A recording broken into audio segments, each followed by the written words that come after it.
बिस्मिल्लाहिर्रहमानिर्रहीम। अस्सलाम वालेकुम डियर स्टूडेंट्स, मैं हूं प्रोफेसर अज़मत अली और आप देख रहे हैं मेरा चैनल मैथ्स फॉर यू। बेटा, आपको ई-कैट एंट्री टेस्ट की क्लास में वेलकम करता हूं। जैसे कि आप लोग जानते हैं कि हमने आपकी बुक 1 में से chapter number 3 matrices and determinant जो है इसके ऊपर डिस्कशन जारी है। मैं इससे पहले 3 लेक्चर जो है वो इस चैप्टर में एंट्री टेस्ट के हवाले से डिस्कस कर चुका हूँ। अगर अभी तक आपने वो लेक्चर नहीं देखे तो मैंने इस पूरी जो आपकी चैप्टर नंबर 3 की प्लेलिस्ट है इसका लिंक डिस्क्रिप्शन बॉक्स में रख दिया है। इसके अलावा आपकी जो बुक के डिफरेंट चैप्टर बाकी चैप्टर हैं, अगर आप उनके लेक्चर भी देखना चाहते हैं तो उनके लिंक भी डिस्क्रिप्शन बॉक्स में अवेलेबल हैं।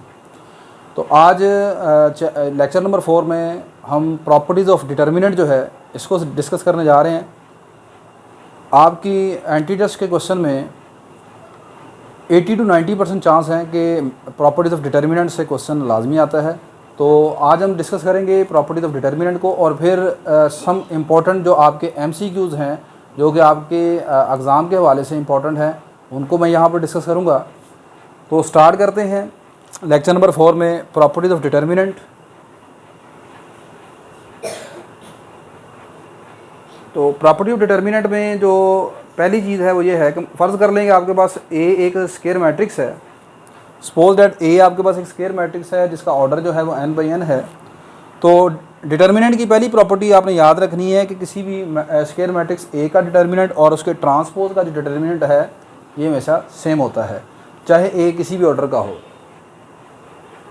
सेकेंड प्रॉपर्टी की तरफ मूव करते हैं। सेकेंड प्रॉपर्टी क्या है कि अगर आप किसी मैट्रिक्स में किसी डिटर्मिनेंट की 2 रोज़ को या 2 कॉलम को आपस में इंटरचेंज कर दें यानी बदल दें तो आपका जो रिजल्टिंग डिटर्मिनेंट होगा वो पहले वाले ओरिजिनल डिटर्मिनेंट के साथ आपने माइनस का साइन लगा देना है। ये प्रॉपर्टीज़ बेसिक प्रॉपर्टी हैं ये जो कि आप ऑलरेडी अपनी फर्स्ट ईयर में जब आपने FSC में ये चीज़ें पढ़ चुके हैं। मिसाल के तौर पर आपके पास अगर एक मैट्रिक्स है A is equal to for example 3 2 1 5, आप इस मैट्रिक्स का डिटर्मिनेंट कैलकुलेट करते हैं तो इसका डिटर्मिनेंट जो है वो आपके पास आ जाएगा 15 - 2 दैट इज़ इक्वल टू 13। अब आप ऐसा करें, इसकी रो 1 और रो 2 को इंटरचेंज कर दें और एक नया मैट्रिक्स बना लें जिसका नाम हम B रख लेते हैं। रो 1 यहाँ पर, रो 2 यहाँ पर लिख लें और रो 1 को नीचे ले आएँ। अब अगर आप B का डिटर्मिनेंट निकालेंगे तो जो B का डिटर्मिनेंट है वो माइनस टाइम A के डिटर्मिनेंट के बराबर आएगा, यानी ओरिजिनल डिटर्मिनेंट के साथ माइनस का साइन आप लगा दें। आप कैलकुलेट करके देख सकते हैं B का डिटर्मिनेंट आएगा यहाँ पर 2 1 2 -15 डैट इज़ इक्वल टू -13। तो आप चेक कर लें, -13 को आप लिख सकते हैं माइनस टाइम A का डिटर्मिनेंट। ठीक है जी। डिटर्मिनेंट की तीसरी प्रॉपर्टी ये है और डैट इज़ वेरी इंपॉर्टेंट कि अगर आप किसी मैट्रिक्स में 2 रोज़ या 2 कॉलम किसी मैट्रिक्स में या डिटर्मिनेंट के अंदर आप कोई सी 2 रोज़ या 2 कॉलम एक जैसे देखें तो फिर उस मैट्रिक्स का जो डिटर्मिनेंट होगा वो हमेशा 0 होगा। ठीक है। मिसाल के तौर पर आपके पास अगर एक मैट्रिक्स A लिखा है 1 5 7 8 3 2 1 5 7, तो आप यहाँ पर देख सकते हैं मैट्रिक्स A की रो 1 आइडेंटिकल है रो 3 से। ये आप जो 3 लाइनें लगाते हैं आप जानते हैं इसे आइडेंटिकल लाइंस कहते हैं। तो यहाँ पर रो 1 और रो 3 एक जैसी हैं, सेम है, आइडेंटिकल हैं। लिहाजा अगर आप यहाँ पर A का डिटर्मिनेंट कैलकुलेट करें तो आपके पास जो आंसर आएगा बस मैट्रिक्स का 0 के इक्वल आ जाएगा।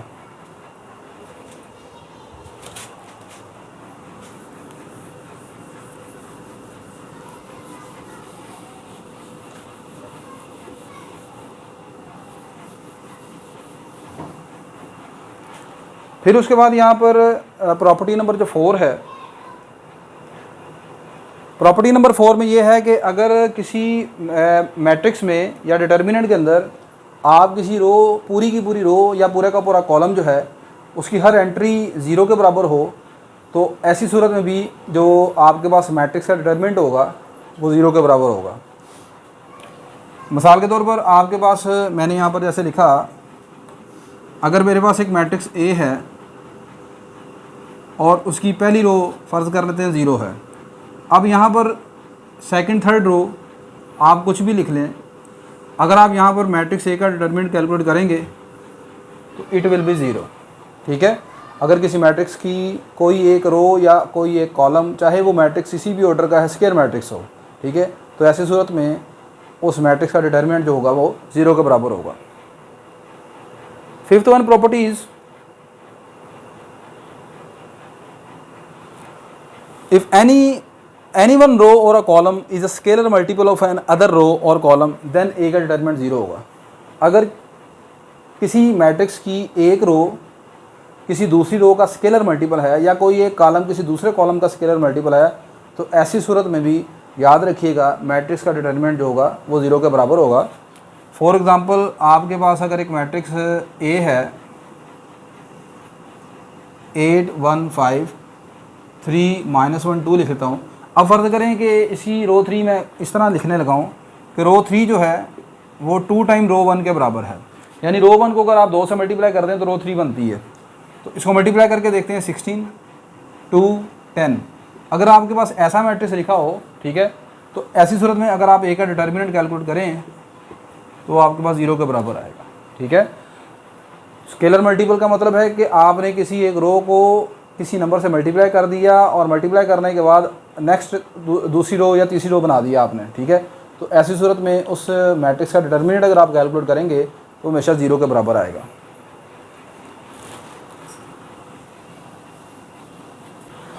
इफ़ एनी वन रो और कॉलम इज़ सम और डिफरेंस ऑफ अदर रो और column, then A determinant is equal to zero.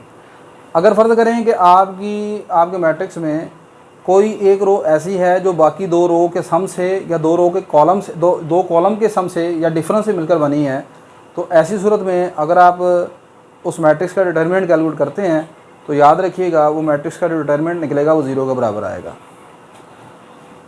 For example, मेरे पास फ़र्ज़ करें कि एक मैट्रिक्स बी है जिसकी पहली रो है 1 8 9।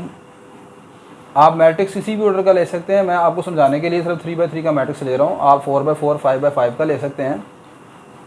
आगे लिखा है -1 9 -8। अब फ़र्ज़ करें मैं यहाँ पर रो 3 जो है वो इस तरह लिख रहा हूँ कि रो 3 जो है वो रो 1 और रो 2 दोनों को प्लस करके हासिल होती है। ठीक है, अब इनको प्लस करें, ये आंसर आएगा 0 के बराबर, 8 + 9 आएगा 17 के बराबर, 9 - 8 आ गया 1 के बराबर। अब अगर आपको कहा जाए कि यहाँ पर बी का डिटर्मिनेंट कैलकुलेट करें तो याद रखिएगा जो बी का डिटर्मिनेंट आएगा वो 0 के बराबर होगा। क्लियर है? आपने जब MCQs आएंगे, अभी मैं MCQs डिस्कस करूँगा, तो MCQs में ये वाली प्रॉपर्टीज़ को हम इस्तेमाल करेंगे। आपने पेपर में अपने क्वेश्चन में ये पहचानना होगा और वो को बहुत मुश्किल नहीं होगा चीज़ कि आपको पता ना लगे। थोड़ा सी कंसंट्रेशन करेंगे तो आपको समझ आ जाएगी। आपने पहचानना होगा कि इनमें से कौन सी प्रॉपर्टी जो है वो इस्तेमाल हो रही है। ठीक है, आपने ये देखना होगा कि कहीं ऐसा तो नहीं है कि दो रोज़ को सम करके उनका तीसरी रो बनाई गई है या दो कॉलम का सम करके तीसरी रो बनाई गई है। ठीक है, अच्छा, अगर मैं यहाँ पर प्रॉपर्टी नंबर 5 और प्रॉपर्टी नंबर 6 को इकट्ठा कर लूँ तो मैं इन दोनों प्रॉपर्टीज़ को ऐसे भी लिख सकता हूँ कि अगर किसी मैट्रिक्स में कोई एक रो या कोई एक कॉलम बाकी दो रोज़ या दो कॉलम या दो से ज़्यादा रोज़ या दो से ज़्यादा कॉलम जो है उनका लीनियर कम्बिनेशन हो। लीनियर कम्बिनेशन से क्या मुराद है? लीनियर कम्बिनेशन, अगर दो रोज़ या दो कॉलम जो हैं, अगर दो रोज़ या दो कॉलम को सम करके ऐड किया जाए तो तीसरी रो बने, या मैंने कहा था प्रॉपर्टी नंबर 5 में कि आपने किसी एक रो को मल्टीप्लाई किया और दूसरी रो बन गई। अगर इन दोनों प्रॉपर्टी को इकट्ठा कर लिया जाए, मिसाल के तौर पर मैं किसी मैट्रिक्स में रो 3 ऐसे बना रहा हूँ, R1 को मैंने 2 से मल्टीप्लाई किया और उसको R2 में प्लस कर दिया और फिर मेरे पास रो 3 बन रही है। This is called the linear combination, यानी स्केलर मल्टीपल भी हो गया और उसमें आपने ऐड भी कर लिया दूसरी रो को। अगर आप ऐसा देखें कि कोई रो ऐसे बन रही है तो ऐसी सूरत में भी जो मैट्रिक्स का डिटर्मिनेंट है वो क्या होगा? 0 के बराबर होगा।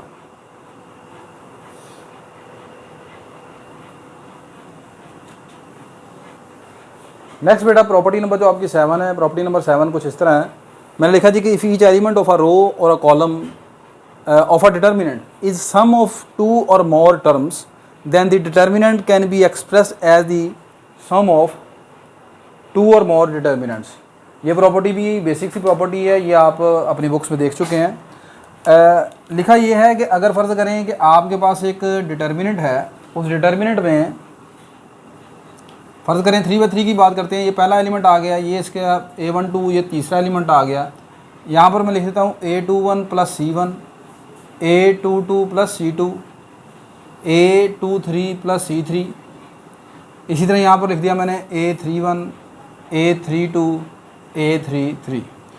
यहाँ पर अब मैं ये इस प्रॉपर्टी में बताना ये चाह रहा हूँ कि अगर आप ये देखें कि किसी एक रो में या किसी एक कॉलम में पूरी की पूरी रो जो है या पूरा का पूरा जो कॉलम है वो दो या दो से ज़्यादा टर्म के सम और डिफरेंस के तौर पर लिखा हुआ है। जैसे आपके पास दूसरी रो में है, यहाँ पर ये कितनी टर्म प्लस हो रही हैं, 2 टर्म प्लस हो रही हैं, A21 + C1, A22 + C2, A23 + C3। तो अब इस तरह की अगर आप ये देखें तो अब आप इसको दो डिटर्मिनेंट के सम के तौर पर लिख सकते हैं।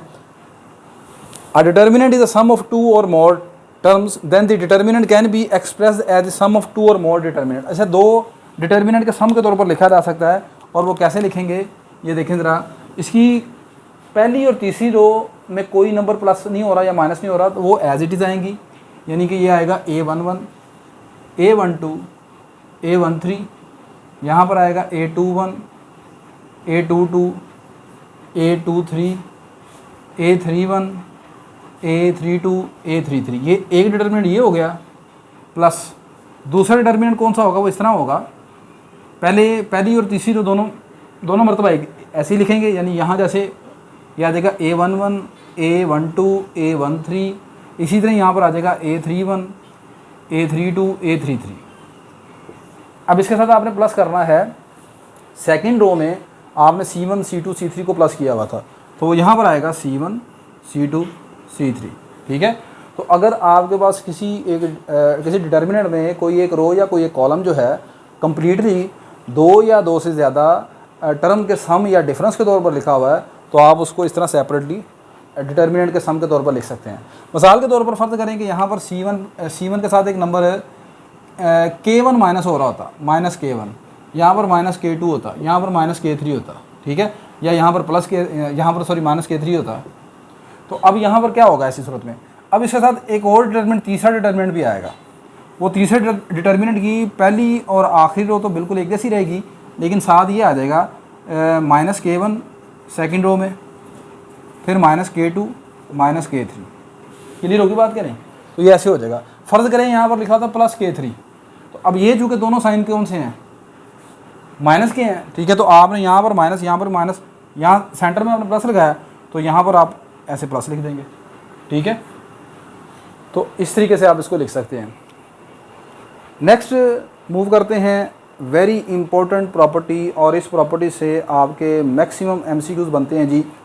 और प्रॉपर्टी नंबर 8 है ये। क्या प्रॉपर्टी है ये? प्रॉपर्टी नंबर 8 में बेटा कुछ इस तरह है कि अगर आपके पास कोई मैट्रिक्स डायगोनल है या ट्रायंगुलर है, ट्रायंगुलर में अपर ट्रायंगुलर है या लोअर ट्रायंगुलर है, तो उसका डिटरमिनेंट निकालने का आसान तरीकाकार ये होता है कि आपने उसकी डायगोनल एंट्रीज का प्रोडक्ट कर लेना है। ठीक है,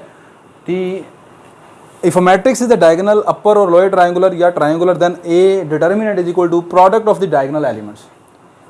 मेरे पास फर्ज करें कि एक मैट्रिक्स है जी इस तरह का, 4x4 का लिख लेते हैं। चलिए इस मरतबा 5, 8, 1, 2, 0, 0, 0, 0, 0, 3, 2, -1, 8, 2, 5। ये मेरे पास एक 4x4 का मैट्रिक्स है। आप देख सकते हैं कि ये जो मैट्रिक्स है, ये मैंने एक एंट्री यहाँ पर आएगी 0, ये इधर आ गया 2। आप देख सकते हैं कि ये जो मैट्रिक्स है ये अपर ट्रायंगुलर है। ठीक है, नीचे इसके 0 हैं तो ये अपर ट्रायंगुलर होगा, अगर ऊपर वाले तमाम 0 होंगे तो फिर ये लोअर ट्रायंगुलर होगा। ठीक है, ये एक अपर ट्रायंगुलर मैट्रिक्स है। अब इस ट्रायंगुलर मैट्रिक्स का अगर आपने डिटरमिनेंट निकालना है तो इसको आपने कंप्लीटली सोल्व करने की ज़रूरत नहीं है। इसका डिटरमिनेंट सिंपल ये होगा, आप इसकी डायगोनल एंट्रीज़ को मल्टीप्लाई कर देंगे। डायगोनल एंट्रीज़ हैं 5 × 8 × 1 × 2, तो 5 8 40, 42 80, तो ये इसका जनाब डिटरमिनेंट है। ठीक है, next 9th property, also very important property. दो मैट्रिक्स अगर मल्टीप्लाई हो रहे हो तो उनका डिटरमिनेंट ले लिया जाए तो वो सिंपली पहले का डिटरमिनेंट इंटू दूसरे के डिटरमिनेंट के बराबर होगा। ठीक है, मतलब आपको अगर फ़र्ज़ करें कि मैट्रिक्स ए दिया हुआ है 1521 और मैट्रिक्स भी आपको दे दिया गया है 1032। आपसे कहा जाता है जी कि ए बी का डिटर्मिनेंट बताएं क्या होगा, ए बी का डिटर्मिनेंट क्या होगा। तो अब यहाँ पर ए बी का डिटर्मिनेंट निकालने के लिए आपने ये नहीं करना कि पहले ए और बी को मल्टीप्लाई करेंगे फिर उनका डिटर्मिनेंट लेंगे, ठीक है। आपने इस प्रॉपर्टी का इस्तेमाल करना है। ये प्रॉपर्टी ये कहती है कि आपने सबसे पहले ए का डिटर्मिनेंट कैलकुलेट कर लें। तो आपके पास यहाँ पर ए का डिटर्मिनेंट क्या आ जाएगा, ए का डिटर्मिनेंट आ जाएगा 1 1 1 -10, ये आ जाएगा -9। फिर इसी तरह यहाँ पर आप बी का डिटर्मिनेंट कैलकुलेट कर लें। बी का डिटर्मिनेंट आ जाएगा 2 1 2 -0 डेट इज इक्वल टू 2। तो आपके पास फाइनली ए बी का डिटर्मिनेंट आ जाएगा, ए का डिटर्मिनेंट इंटू बी का डिटर्मिनेंट। तो ए का डिटर्मिनेंट निकला है -9 और बी का डिटर्मिनेंट है 2 डेट इज इक्वल टू -18, ठीक है। तो ये आ जाएगा जी ए बी का डिटर्मिनेंट, ठीक है। तो ये प्रॉपर्टी आपके पास होगी। Property number 10 is also very important property with respect to MCQs। आपसे कहा जाता है प्रॉपर्टी नंबर 10 में कुछ इस तरह है,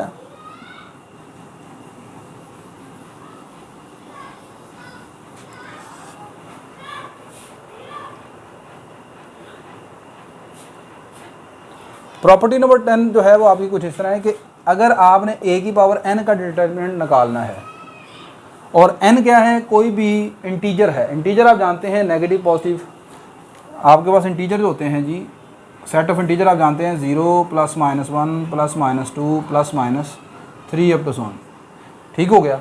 अगर आपके पास आपने a की पावर n का डिटर्मिनेंट कैलकुलेट करना हो तो a की पावर n का जो डिटर्मिनेंट होगा वो क्या होगा, वो होगा a की डिटर्मिनेंट की पावर n, a डिटर्मिनेंट की पावर n के बराबर आएगा वो।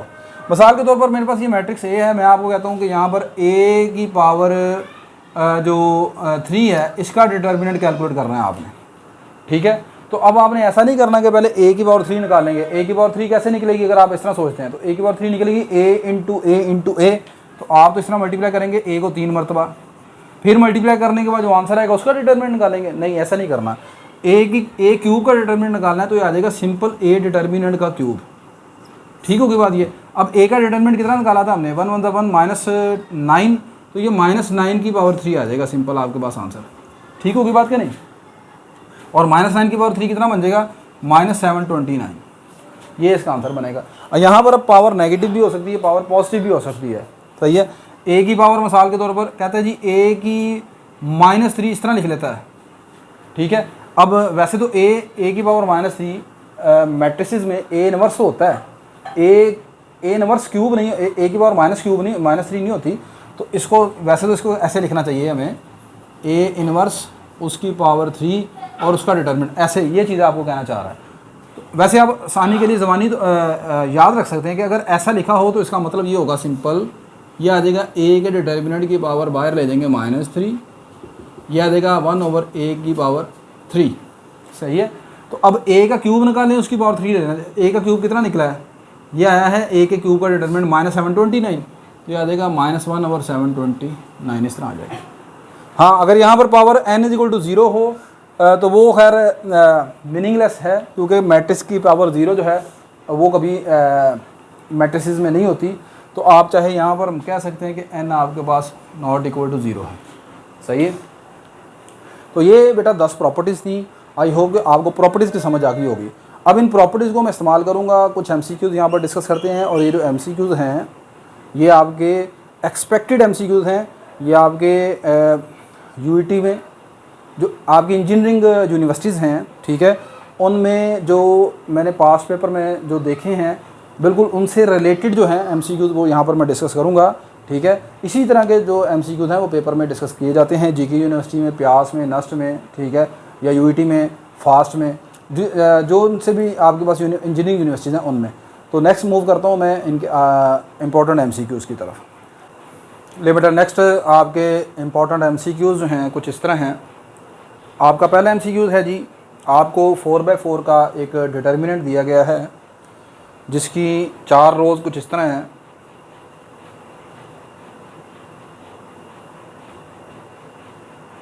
पहली रो में जो एलिमेंट है वो है जी 1550, फिर आपके पास सेकंड रो में 1555, 1560, 1565, 1570 अप टू 100 चलता जा रहा है जी आपके पास। आपने ये डिटर्मिनेंट कैलकुलेट करना है। Option A 1500, B 1600, 1700, option D 0। अब अगर आप ये सोच रहे हैं कि आप 4/4 का डिटर्मिनेंट ओपन करेंगे फिर तो समझेंगे आप काम से, सही है। तो यहाँ पर एक तो मैं आपके पास ट्रिक शेयर करूँगा और दूसरा ये कि प्रॉपर्टी ऑफ डिटर्मिनेंट जो है उनका अगर यहाँ पर हम इस्तेमाल करें तो प्रॉपर्टीज ऑफ डिटर्मिनेंट के मुताबिक अगर मैं आपको कहूँ कि फ़र्ज़ करें कि आप इस पर ये ज़रा 2 रो ऑपरेशन लगा के देखें। एक तो R2 में से R1 को माइनस कर दें और एक आप ऐसे करें R4 में से R3 को माइनस करने चले, या चले R3 में से R2 को भी माइनस कर सकते हैं, R4 आप माइनस R3 कर लेते, ऐसे कर लेते। तो आपके पास जो नया डिटर्मिनेंट बनता है उसको ज़रा चेक करें वो क्या बनता है। R2 माइनस R1 का मतलब है कि R1 वैसे ही लिखेंगे, R1 पर कोई फ़र्क नहीं पड़ेगा, R2 के नंबर चेंज हो जाएंगे। तो R2 का पहला नंबर है 1570 और ऊपर है 1550, इसको माइनस करें बाकी कितना रह जाता है, 20 रह जाता है। इसी तरह ही आप यहाँ पर माइनस करें, यहाँ पर भी 1575 में से 1555 को माइनस करें, 20 रह जाएगा। आगे चलें वो भी 20 रह जाएगा, तमाम एंट्री 4 की 4 ये 20 हो जाएंगी। फिर उसके बाद मैंने कहा है R4 में से R3 को आपने माइनस करना है। तो R4 में से R3 को माइनस करने का मतलब है R3 चेंज नहीं होगी, यहाँ पर R1 चेंज नहीं होगी, वो वैसे की वैसे रहेगी, यहाँ पर R3 चेंज नहीं होगी, R4 के नंबर चेंज होंगे। अब R4 के नंबर में कैसे करना है आपने, R4 है जी 1610 है यहाँ पर, इसमें से R3 को माइनस करना है 1590 को, कितना रह जाएगा, 20 रह जाएगा। ये भी 20 रह गया, इधर भी 20 रह जाएगा, इधर भी 20 रह जाएगा, इधर भी 20 रह जाएगा। अब ये रो ऑपरेशन लगाने के बाद आपने जो नया डिटर्मिनेंट निकाला है, इस नए डिटर्मिनेंट में आप गौर करें कि जो नया डिटर्मिनेंट बना है इसकी रो 3 और रो 4 ये दोनों आइडेंटिकल हो गई हैं, सॉरी रो 2 और रो 3, रो 4 ये दोनों आइडेंटिकल हैं यानी सेम है। तो लिहाजा इसका जो आंसर आएगा वो क्या आएगा, 0 के बराबर आएगा।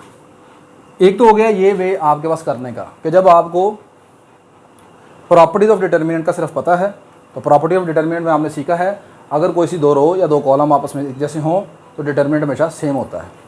यहाँ पर मैं आपके साथ जो ट्रिक शेयर कर ये भी एक ट्रिक ही है, ये प्रॉपर्टी ऑफ डिटर्मिनेंट का आपको इस्तेमाल बताया। सबसे इस क्वेश्चन को करने का लो वर्जन ये है कि जिस बच्चे को कुछ नहीं पता वो बेचारा यहाँ पर इसका डिटर्मिनेंट ओपन करने बैठ जाएगा यहाँ पर, ठीक है। तो फिर तो ये बहुत मुश्किल हो जाता है, नंबर भी काफ़ी बड़े हैं। सेकंड जो थोड़ा सा ज़्यादा फास्ट है वो ये वाली 2 रो ऑपरेशन को इस्तेमाल कर सकता है, चले वो भी ठीक है। एक उससे भी फास्ट काम ये है, आप ज़रा गौर करें कि यहाँ पर जो मैंने आपके पास मैट्रिक्स के अंदर डिटर्मिनेंट के अंदर जो लिखे हैं, ये एलिमेंट्स लिखे हैं जो इसकी नंबर आ रहे हैं, आप गौर करें ये अर्थमेटिक प्रोग्रेशन में है। किसमें है, अर्थमेटिक प्रोग्रेशन में है। तो आप याद रखिएगा बात को कि अगर किसी डिटर्मिनेंट में कभी आप ये देखें कि आपके पास जो एलिमेंट हैं, नंबर जो हैं वो अर्थमेटिक प्रोग्रेशन के अंदर हों, तो उस मैट्रिक्स का डिटर्मिनेंट हमेशा 0 होता है, सही है। उस मैट्रिक्स का डिटर्मिनेंट हमेशा क्या होगा, 0 होगा। तो बस इसमें इतना देखना है। अर्थमेटिक प्रोग्रेशन आप जानते हैं कि ऐसे प्रोग्रेशन को कहते हैं जिसमें 2 कंसेक्टिव नंबरों के दरमियान डिफरेंस एक जैसा होता है। तो आप यहाँ पर पहली एंट्री और दूसरी एंट्री में देखें फ़र्क कितने का आएगा, 5 का आएगा, आगे भी 5 का, आगे भी 5 का, हर जगह पर 5-5 का डिफरेंस है। लिहाजा ये नंबर अर्थमेटिक प्रोग्रेशन में है। तो इसका जो बेस्ट आंसर है वो ऑप्शन डी है, दैट इज इक्वल टू 0। तो इस तरह ये आपका पहला MCQ था। आई होप कि आपको अच्छा MCQ लगा होगा, कुछ ना कुछ आपको सीखने का मिला होगा ज़रूर। नेक्स्ट मूव करते हैं जी। इसके यहाँ पर मैंने जो बनाया है सेकंड क्वेश्चन आपका, और that is also very interesting question. मैंने लिखा है जी कि आपके पास एक मैट्रिक्स A है और मैंने बताया कि ये जो मैंने MCQs बनाए हैं ये आपके जो एंट्री टेस्ट के एग्ज़ाम हैं उनसे बहुत करीब उनसे मिलते जुलते ये MCQs हैं। इसी तरह के MCQs आपको पेपर में पूछे जाते हैं। एक मैट्रिक्स A है, उसका ऑर्डर 4/4 का है, A का डिटर्मिनेंट 2 के बराबर है। आपने 3 टाइम A का डिटर्मिनेंट निकालना है। आपको मैट्रिक्स A गिवन नहीं है, बस ये बताया गया है कि उसका ऑर्डर जो है वो 4/4 का मैट्रिक्स है। अगर A का डिटर्मिनेंट 2 के बराबर हो तो आपने 3 टाइम A का डिटर्मिनेंट निकालना है। आई थिंक मेरे ख्याल से मैंने एक इंपॉर्टेंट प्रॉपर्टी शायद यहाँ पर डिस्कस नहीं की है आपके साथ। वो प्रॉपर्टी कुछ इस तरह है कि याद रखिएगा, अगर आपके पास एक स्क्वायर मैट्रिक्स A हो, आप उस मैट्रिक्स की हर एंट्री को A से मल्टीप्लाई कर दें, यानी K टाइम A कर दें, तो k टाइम a, k क्या है, एक स्केलर है, एक स्केलर नंबर है। एक k टाइम a कर दें तो इसको मल्टीप्लाई करने के बाद जो नया मैट्रिक्स बनेगा उसका जो डिटर्मिनेंट होगा वो ये होगा k time n into a का डिटर्मिनेंट। अगर आपके पास एक मैट्रिक्स a है, उसका डिटर्मिनेंट आपको गिवन हो, आपसे कहा जाता है k टाइम a का डिटर्मिनेंट निकालें, तो फिर k टाइम a का डिटर्मिनेंट होगा सिंपल k की पावर n इंटू a का डिटर्मिनेंट। क्लियर होगी बात कि नहीं? तो यहाँ पर मैं इस प्रॉपर्टी को इस्तेमाल करूँगा, तो ये 3 टाइम a का डिटर्मिनेंट जो बनेगा वो आ जाएगा जी बेटा आपके पास 3 इंटू a का डिटर्मिनेंट, और ऊपर आएगा ऑर्डर कितना है, 4/4 है तो 3 की पावर 4 आएगा, 3 की पावर 4 इंटू a का डिटर्मिनेंट, ये इसका आंसर बनेगा। अब 3 की पावर 4 कितना होता है, 3 की पावर 4 होता है 81, a का डिटर्मिनेंट आपको गिवन है 2, 81 को 2 से मल्टीप्लाई कर लें, आंसर आ जाएगा 162। तो आपके पास जो इसकी ऑप्शन है वो B option is right answer. ठीक है, ये आपने इस तरीके से करना है। नेक्स्ट आपके पास जो है यहाँ पर थर्ड MCQs, उसकी तरफ मूव करते हैं। Third MCQs is also important MCQs। आपके पास एक मैट्रिक्स ए दिया हुआ है, 2/2 मैट्रिक्स है, 1 5 3 20, और मैट्रिक्स बी है, इसकी पहली रो 15 10 और सेकंड है 1 1। आपसे कहा जाता है कि a इंटू बी के इन्वर्स का डिटर्मिनेंट कैलकुलेट करें। आपने कैलकुलेट करना है a इंटू बी के इन्वर्स का डिटर्मिनेंट। अब यहाँ पर अगर आप ये सोच रहे हैं कि पहले मैं b का इन्वर्स निकालूंगा, b का इन्वर्स निकालने के बाद फिर इसको a से मल्टीप्लाई करेंगे, फिर a से मल्टीप्लाई करने के बाद जो नया आंसर आएगा वो एक मैट्रिक्स की शक्ल में होगा, फिर उसका डिटर्मिनेंट देंगे। अगर आप ऐसा सोच रहे हैं तो ऐसा नहीं करना आपने। ठीक है, आपने एंट्री टेस्ट का क्वेश्चन करना है, तो एंट्री टेस्ट के क्वेश्चन के लिए आपको मैक्सिमम टाइम 1 मिनट या 1 मिनट 20 सेकंड होता है ज़्यादा से ज़्यादा, डिफरेंट यूनिवर्सिटीज़ के हवाले से। तो आपने अगर इस पर अपनी FSC की रूटीन के मुताबिक चलेंगे फिर तो ये कभी नहीं आप कर सकते। अब कैसे करेंगे आप, a इंटू बी के इन्वर्स का डिटर्मिनेंट आपने कैलकुलेट करना है। तो यहाँ पर मैं डिटर्मिनेंट की प्रॉपर्टी का इस्तेमाल करूँगा। अभी आपने एक डिटर्मिनेंट की प्रॉपर्टी पढ़ी है कि अगर दो मैट्रिक्स इस तरह मल्टीप्लाई हो रहे हों तो आप उनके डिटर्मिनेंट को ऐसे अलग-अलग सेपरेटली लिख सकते हैं। तो यहाँ पर पहले तो ये प्रॉपर्टी का इस्तेमाल करूँगा, ये आ जाएगा बेटा आपके पास a इंटू बी के इन्वर्स का डिटर्मिनेंट है, तो a इंटू बी के इन्वर्स का डिटर्मिनेंट आ जाएगा a का डिटर्मिनेंट इंटू बी के इन्वर्स का डिटर्मिनेंट। अच्छा, फर्दर उसके बाद b के इन्वर्स का डिटर्मिनेंट। अब b के इन्वर्स नहीं निकालना आपने, इसको मैं लिख सकता हूँ इंटू 1/b का डिटर्मिनेंट, क्योंकि b के इन्वर्स का डिटर्मिनेंट जो है इसका मतलब है b डिटर्मिनेंट का इन्वर्स, और b का डिटर्मिनेंट का इन्वर्स का मतलब है 1/b का डिटर्मिनेंट। तो ये आपके पास सिंपल आएगा a का डिटर्मिनेंट ओवर b का डिटर्मिनेंट। तो ये जो आपने आंसर निकालना है a b inverse determinant is just simple, a determinant calculate करें, b का डिटर्मिनेंट कैलकुलेट करें, दोनों को कर दें डिवाइड। तो a का डिटर्मिनेंट कितना निकलता है, a का डिटर्मिनेंट आपके पास आएगा 20 - 15 दैट इज इक्वल टू 5। ठीक है, और आगे b का डिटर्मिनेंट कितना निकलता है, b का डिटर्मिनेंट निकलेगा 15 - 10 दैट इज इक्वल टू 5। तो a का डिटर्मिनेंट ओवर b का डिटर्मिनेंट, a का डिटर्मिनेंट आ गया 5 और नीचे भी 5 आ गया, ये आंसर 1 आ गया, that is the D option. तो आपका बेस्ट आंसर जो है वो डी है। ठीक होगी बात क्या नहीं? नेक्स्ट मूव करते हैं इसके क्वेश्चन नंबर 4 की तरफ।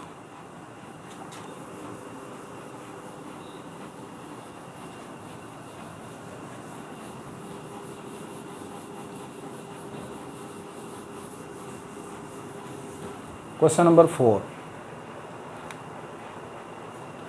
Question number 4। अच्छा जी, देखने में काफ़ी मुश्किल क्वेश्चन लग रहा है लेकिन इतना मुश्किल है नहीं है।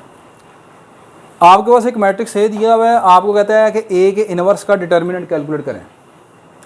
अगर आप सोच रहे हैं कि ये मैट्रिक्स दिया हुआ है और इसका इन्वर्स पहले कैलकुलेट करेंगे फिर उसका डिटर्मिनेंट कैलकुलेट करेंगे, फिर तो आप नहीं कर सकते। सही है। अच्छा, यहाँ पर मैं आपको ऐसे दो चीज़ें बताऊँगा।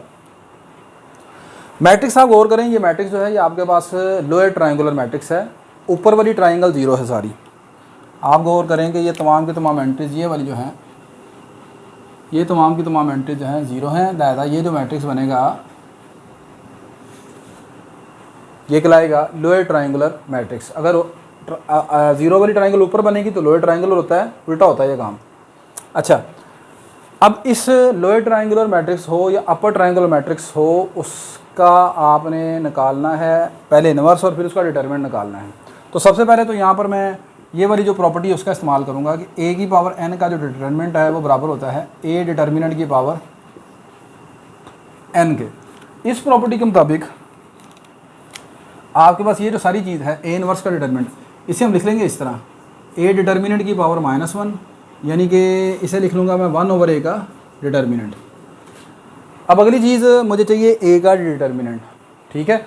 ए का डिटर्मिनेंट मुझे चाहिए। अब आप ए का डिटर्मिनेंट कैसे निकलेगा पता है आपको? ये मैट्रिक्स है आपके पास लोअर ट्रायंगुलर मैट्रिक्स हो या अपर ट्रायंगुलर मैट्रिक्स हो या सिंपल ट्रायंगुलर मैट्रिक्स हो या डायगोनल मैट्रिक्स हो, चारों में से कोई एक टाइप हो, तो ऐसी सूरत में आपको मैंने अभी बताया है कि उसका डिटर्मिनेंट उसकी डायगोनल एंट्रीज के प्रोडक्ट के बराबर होता है। तो यहाँ पर ए का डिटर्मिनेंट सिंपल आएगा बेटा आपके पास, इसकी डायगोनल एंट्री देखें 5 × 3 × 4 × 2 × 1, इनको मल्टीप्लाई कर लें याद आएगा 5 3 ज़ा 15, 15 4 ज़ा 60, 62 ज़ा 120। तो इसका सही आंसर बनेगा 1/120, that is equal to option B. Option B है। बाकी ऑप्शन भी देख लें, नीचे मेरे पास लिखी है वो। ऑप्शन सी -120 है, ऑप्शन डी 1 है, लेकिन इसकी बेस्ट ऑप्शन जो है वो 1/120 है, ठीक है। इस तरीके से आप इसको कैलकुलेट कर सकते हैं। नेक्स्ट मूव करते हैं जी इसके क्वेश्चन नंबर 5 की तरफ। Question number 5 is also similar to question number 4, लेकिन थोड़ा सा इसमें फ़र्क है।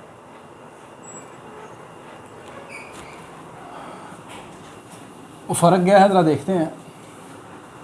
क्वेश्चन नंबर 5 में अगर आप गौर करें कि आपको कहा क्या जा रहा है, ठीक है, क्वेश्चन नंबर 5 में आपको कहा जा रहा है कि ये आपके पास एक मैट्रिक्स है, ये भी 5/5 का मैट्रिक्स है, आपने बी इनवर्स का डिटरमिनेंट निकाल के उसका स्क्वायर कैलकुलेट करना है। सही है। कभी कभी इसको ऐसे भी लिख देता है, लेकिन वो मैट्रिसेस की ज़बान में कुछ चीज़ ठीक नहीं है लिखना। बी की पावर -2 का डिटरमिनेंट ऐसे भी आपको कहा जा सकता है, लेकिन असल में ऐसा होता नहीं है, क्योंकि बी की पावर -2 का कंसेप्ट नहीं है, बी इनवर्स का तो है। सही है, लेकिन मतलब यही बनेगा इसका। अच्छा, सबसे पहले बी इनवर्स का डिटरमिनेंट फिर उसकी पावर 2, इसको लिखेंगे कैसे? इसको लिखने का मतलब ये है बी इनवर्स का डिटरमिनेंट, ये है 1/b का डिटरमिनेंट। डिटरमिनेंट की जो प्रॉपर्टी अभी आपको मैंने बताई है, पावर बाहर आ जाएगी, ठीक है, ये समझ आ जाएगा। अब अगली चीज़ इसकी पावर लेनी है 2 आपने, ये पावर ले ली 2 आपने, ये आ जाएगा 1/b के डिटरमिनेंट का स्क्वायर। यानी हमारा जो टारगेट है वो सिर्फ ये है कि 1/b के डिटरमिनेंट का स्क्वायर आपने कैलकुलेट करना है। और ये कब होगा? जब आपको b का डिटरमिनेंट पता हो। तो पहला टारगेट ये है कि आपने b का डिटरमिनेंट कैलकुलेट करना है यहाँ पर। अब b का डिटरमिनेंट कैसे कैलकुलेट होगा? b का डिटरमिनेंट कैलकुलेट करने के लिए अगर आप गौर करें कि ये जो आपका मैट्रिक्स है, क्या ये आपको अपर ट्रायंगुलर लग रहा है?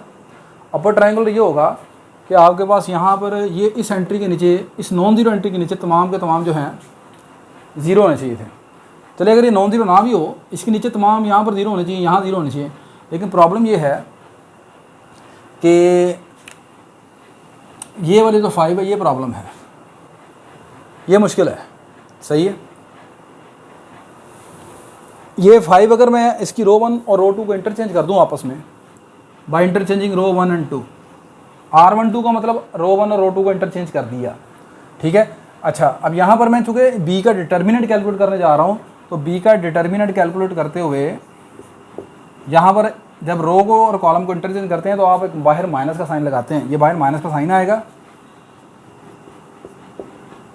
रो 1 और रो 2 इंटरचेंज होगी, रो 1 ऊपर चले जाएगी, रो 2 ऊपर आ जाएगी, आ जाएगा 5 10 8 7 17, और रो 2 नीचे ले आएंगे 0 3 80 7 10, दो रोज़ को इंटरचेंज किया, बाहर माइनस का साइन आ गया, ठीक है।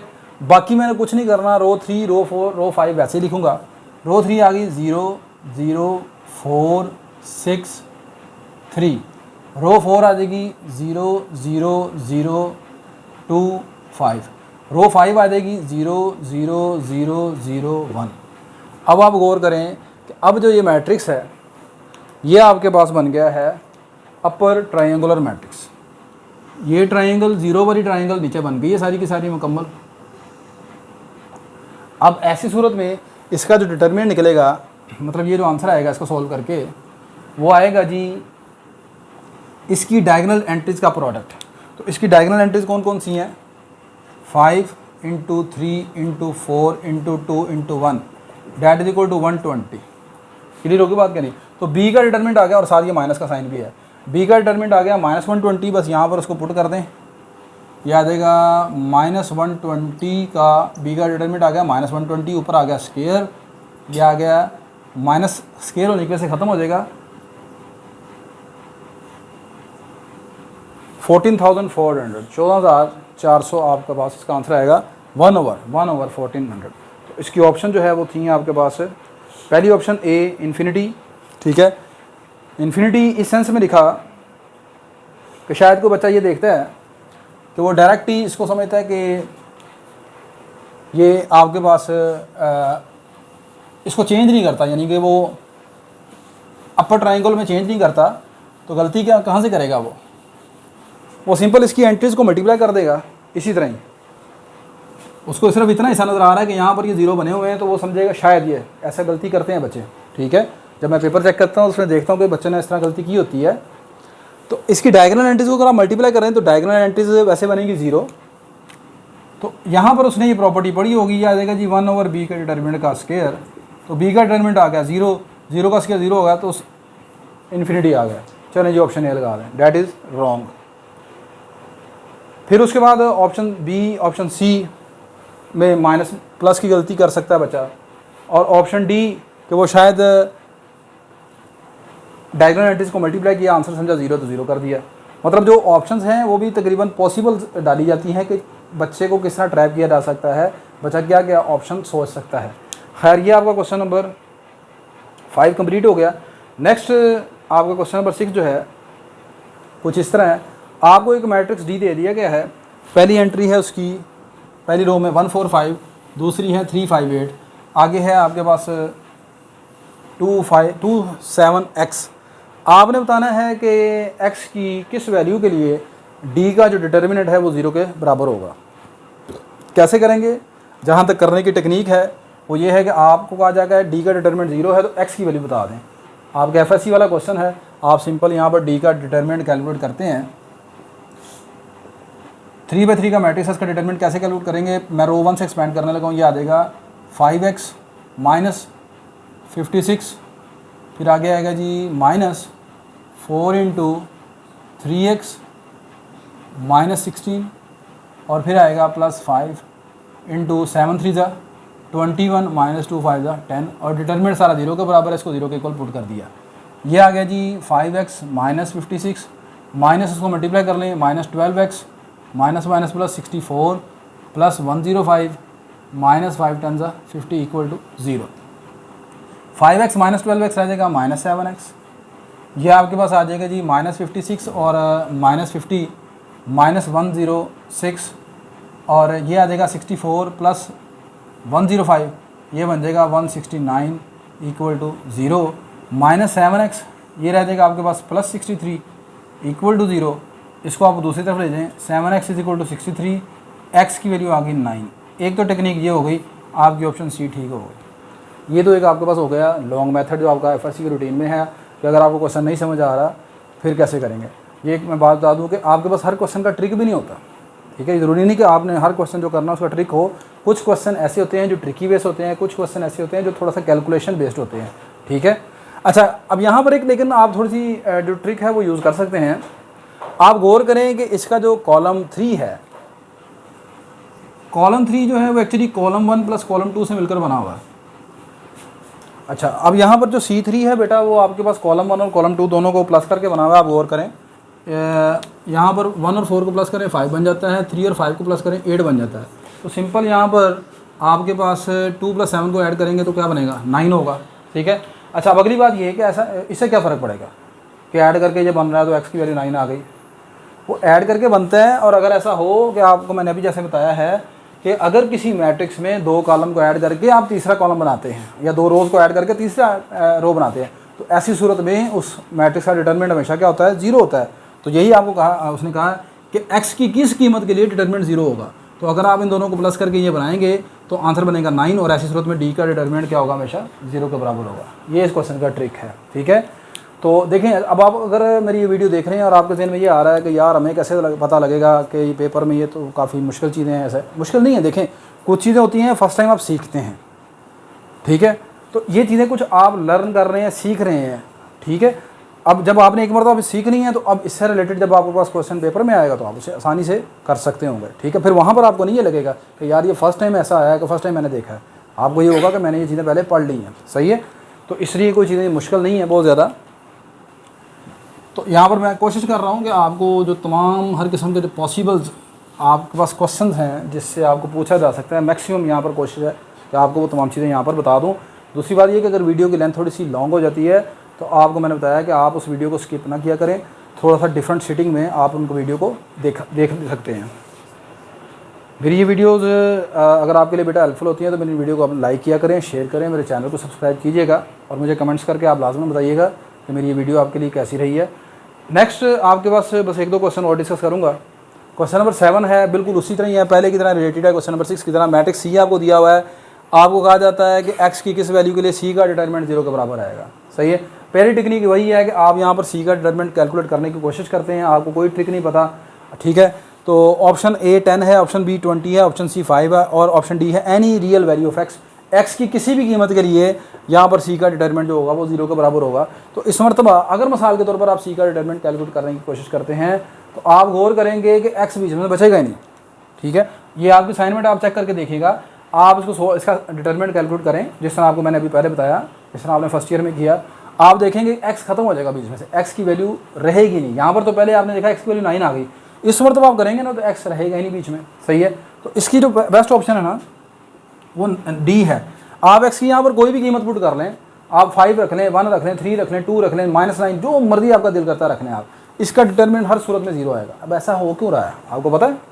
ऐसा इसलिए हो रहा है कि इस मरतबा एक्स लिखा तीसरे कॉलम में, पहले भी तीसरे कॉलम में था।